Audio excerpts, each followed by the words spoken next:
Welcome back to the room. 2,000 years ago, the most powerful man alive guarded his secrets by sliding the alphabet 3 letters to the left. That's it? 3 letters that kept the Roman Empire's mail safe? For about 1,000 years, kid. It did. Nobody on the other end knew how to take it apart yet. This is the cipher that carries his name. Tonight, the Caesar cipher. So where does this code come from? Rome, the 1st century before Christ. It's named for one man, Julius Caesar, general and dictator, who used it to run his campaigns. The name has stuck for 2,000 years. Wait, Caesar invented a code? Why would a Roman general need one? Because he ran a war by mail, kid. Orders to his commanders, secrets to his allies, carried for weeks by riders across hostile country. And a courier will get caught eventually, so the message itself had to be useless to whoever opened it. His solution was elegantly plain, and we know it from a real source. The Roman historian Suetonius, writing about a century and a half later, records that Caesar replaced every letter with the one 3 places further along the alphabet. Write A, you send D. Write B, you send E. Hold on, how do we even know that about a man dead 2,000 years? Because Suetonius spelled it out. To read Caesar's letters, swap a D back to an A and on down the line. The historian Aulus Gellius mentions the same secret writing too. It's one of the oldest cipher descriptions that survives. And it ran in the family. Suetonius says Caesar's heir, Augustus, used the very same idea with a shift of just 1, and when he hit Z, he simply wrote AA cruder, same instinct, hide the words in plain letters. That's the origin. Now, how does the machine actually work?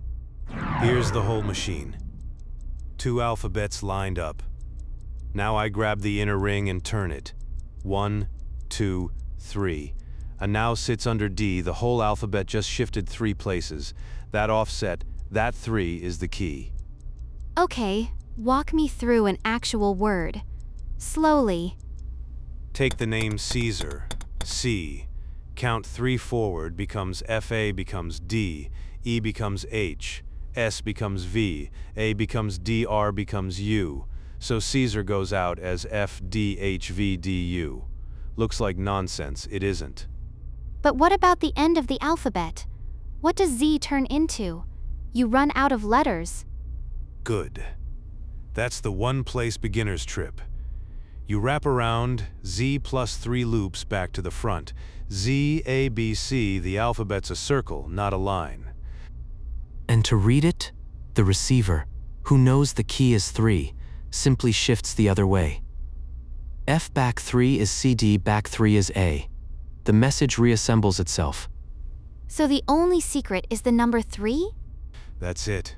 Same shift for every letter, every message, which is exactly what makes it strong in 50 BCE and fragile today. So how does a code that protected an empire fall apart? 2 ways, and both are quick. Quick how? Like today, on a laptop quick? Quicker.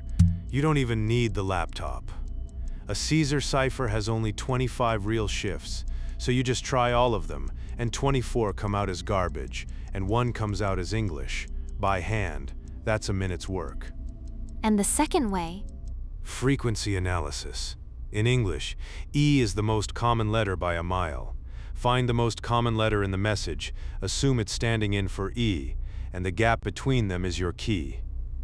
Around the 9th century, a scholar named Al-Kindi wrote this down, and that's roughly the moment every cipher this simple stopped being safe. The flaw is built in. 1 letter always maps to the same letter. The pattern of the language leaks straight through, strong enough for Caesar's couriers, defeated by a curious child with a pencil today. You've even met its descendant, ROT13.